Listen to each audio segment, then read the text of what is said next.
Nicole, I met you the first time when you started looking at properties, and you find this beautiful property flat with me, and you went through this journey and we helped you guide through the bond application process, and you actually found your property and you got your bond and you were super excited to move. So we just had to complete a few more steps, and I think that's where your interesting story started. Yes. So maybe you can tell me a little bit more of what the process was like for you, and also what happened in that moment. So I would say that buying a house is not as easy as what I thought it would be, or a flat or apartment, whatever it is. So I thought it would be easier to buy an apartment or a flat underneath R1 million, because then it's a little bit less complicated. You don't need huge amounts of deposits and transfer fees and all of that. But I was mistakenly wrong. And unfortunately, you'll always have to try and save a little bit for these things. So the process was very smooth until it got to the bond registration process, which was a big hurdle for me and one of my biggest learning curves in this whole experiment. And if I can start with my big hurdle, is that the bond registration is something that you need to be educated about when you start buying a house and looking at these things. So us ordinary people out there don't always have a good idea of what the lawyer fees are and what they mean. You get these huge accounts from the lawyers and you look at it, you give it one glance, and you trust that it's right because you're working with lawyers, so you would assume that most of them are ethical and fair in what they do. But it really was stressful because the balance is quite a big balance for the transferring and the registration. So when I first saw it, then I came to Amore and I was like, help, what's going on here? And then they advised me and they sent it to lawyers that they also knew to just have a second glance at it, because it just seemed excessive for what I was purchasing, the value of the apartment and the value of the transferring. Yes, I'm sorry. And you had two attorneys. So one's the transferring attorney and one's the bond attorney. Yes.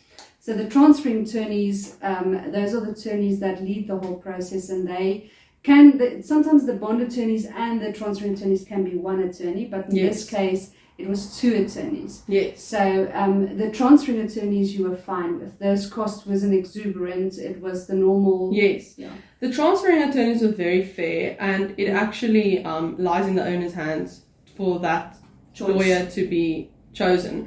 So he chose lawyers that's within his region. He doesn't reside within Halting. So he chose lawyers there, and they handled the whole transferring of that. And that was very fair. A tip that I can give you is always ask for discount with any lawyers, because they are willing to give it if you ask. But if you're not going to ask, then you're going to have to pay that fee and do it.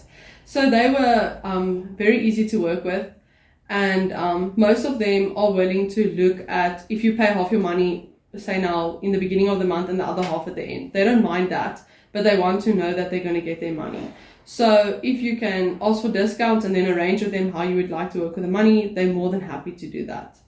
But the second lawyers that I came to do with. Yeah, and those are the attorneys appointed by the bank. So you have no choice over that. The attorneys are appointed by the bank. Yes. So how it works then is the attorney has a contract with a few, the bank has a contract with a few attorneys. Yes. And they then dish out transactions to the attorneys according to their specs and what they expect of the attorneys.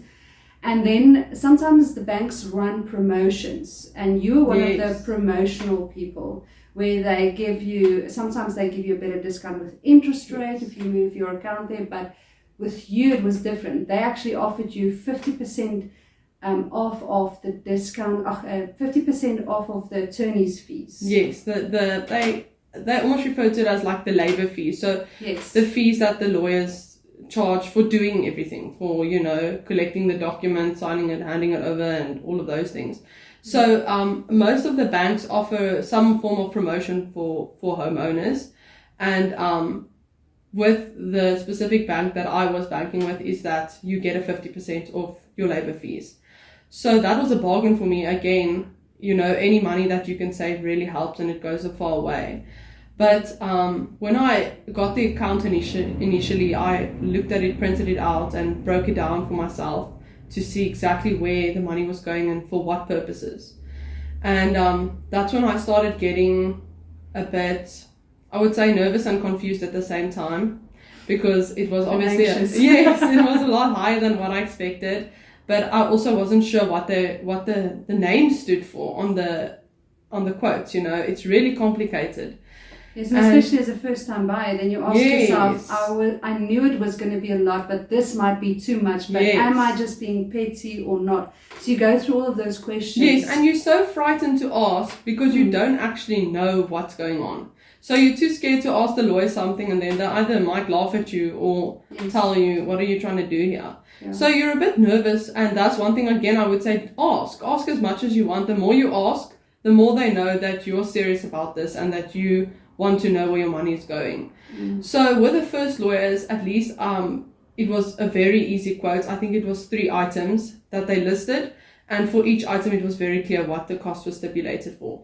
So that gave me a bit of ease. Then when I got the second lawyer's account, it was like 15 things listed, and I was like, oh my goodness, this doesn't look at all like the previous lawyers. What's going on? You don't know what to look for. You don't know what to expect. You don't know what is fair and what's not. I didn't know anything. I really went in completely blank, and I really tried to. I think I leaned on everyone. I had a friend that also recently purchased a property, so I was like, listen, help me out. And she's like, I never even looked at my account. Just pay it. She also just paid her account. So she was like, she doesn't know what to tell me. So I felt very confused and lost, because I was like, what on earth am I going to do?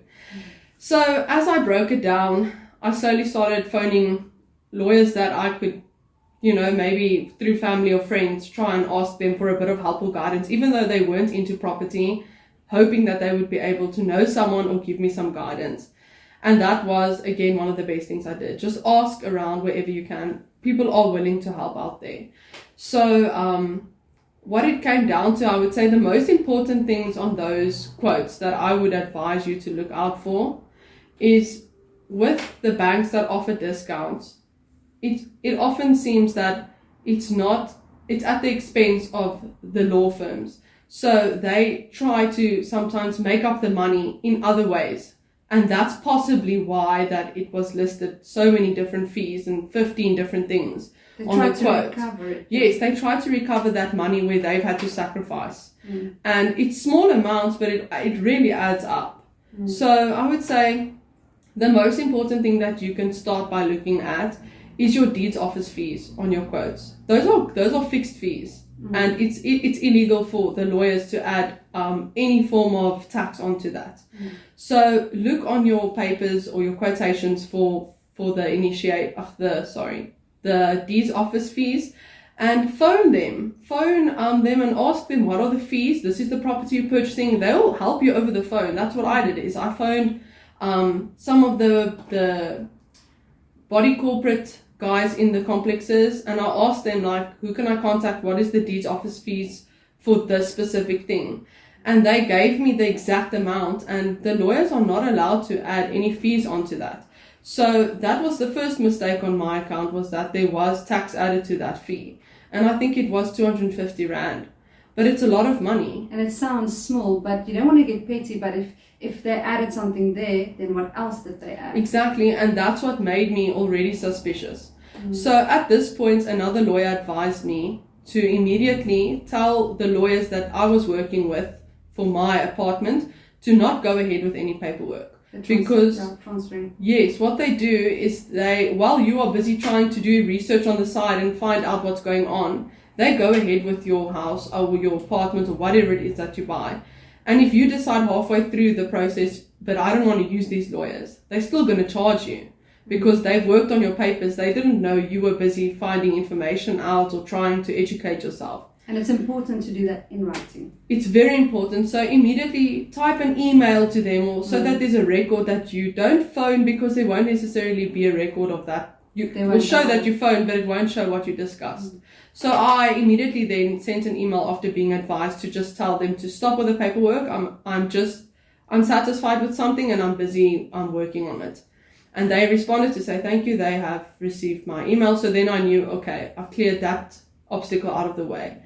But then what happened was I started looking at there's prescribed tariffs that the attorneys and the lawyers may charge for certain things. So say now, for example, telephone and petties and postages. Post and petties. Yeah, so that is when they phone you, email you, or send you something in the post. I'm not sure who still does that, but anyway.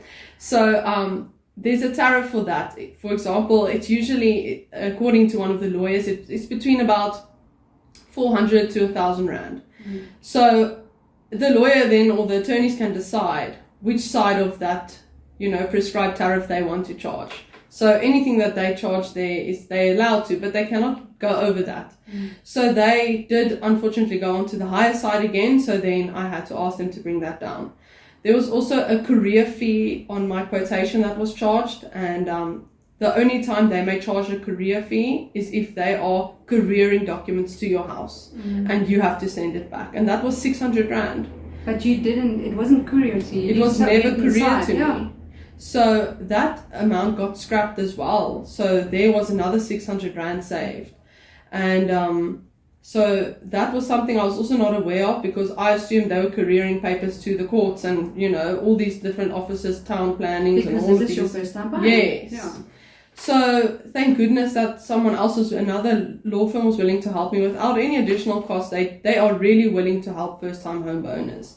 So at this point, I was really frustrated because I felt like I was being charged for extra things, and I didn't know how it gets through the bank, in a sense, because they are liable for these people as well. How does no one miss this? Yes. Yeah. And how many people have they done this to before? I mean, I'm also still quite young, so I also felt insecure, in a sense, to contact the bank and contact the attorneys and tell them what's going on here. And that's why you contacted us first, and we said, wait, let's help. Yes. Yeah. So it was really, really helpful to be able to speak to Amore and Rochelle here as well. Yeah. They were on it, and they constantly followed up with me. So they were like, let us know, what else do you need? So with them and with the help of Google and just phoning people, you can really get things done. And just to add on to that, your end of your horrific story was actually the fact that you actually uncovered something that every single person missed. Because unfortunately, if it comes to my attention or a real estate agent's attention, yes, then we can do something with it. Yes. But if no one complains or no one questions this, then we can do nothing, because we think, we're done with the process, it's gone through the attorney, the buyer signed, the seller signed, everyone paid what's their dues, but we're unsure if you didn't say something, we would have never knew. Exactly. And the thing is, it's like Amore said, you have to inform people. We all have to educate each other around here, because we're all learning. And they were the only people I knew that was into property and that I really could trust, help me with this, and I would know that they would give me the correct answer. Because I didn't know anyone. I really didn't, and no one in my family works in the law industry or the attorneys. Yeah. So I was really concerned, so I immediately started pushing their buttons, and they were very, very willing to assist me with everything. So, and I think one of the last things that I want to say also is the fact that even today, I'm always willing to learn. I'm always willing to say, absolutely, oh shucks, I didn't know this. Let me learn. Let me see what I can learn from this situation. And I always try to teach every single buyer, and I'd like to take time to teach every buyer or seller, this is the process, this is what you can expect. I think that's what helped you and made you feel comfortable to approach us. Very, and I didn't regret my decision at all. I never once regretted going through this process. I never regretted any of that, and I'm very grateful. And I would just say, just don't go in blind. Try and get some knowledge. Yes, ask, phone, do whatever you need to, but and I think it's worth it. There's a few things that I would want to touch on before we end, and that's the fact that, first of all, you start with your real estate agent if you feel comfortable that they helped you enough in the process that you can trust them. Second of all, work through either the transfer or the bond attorney, whichever one you're questioning. Try and approach the other one and see, because that's why the bank did this process a few years ago, because it used to always be one attorney, but the banks changed that so that the attorneys can actually just check each other up. Yes. So that's a good thing. So start with one of the other attorneys, and then also stop the process immediately by sending an email saying, wait, I don't want to stop the process, I just want you to halt where you're at. Yes. And inform everyone that you're not going to delay it, you just want to find out a few things. And then also call as many people, Google, or even contact me. Yes, absolutely. It's really worth it. And I mean, Amore and them are also very connected with lawyers because they work in the industry that are also willing to assist them. So I would say start there, because you know what you're getting there is real. You know that they have the right connections, and they're going to give you the correct guidance.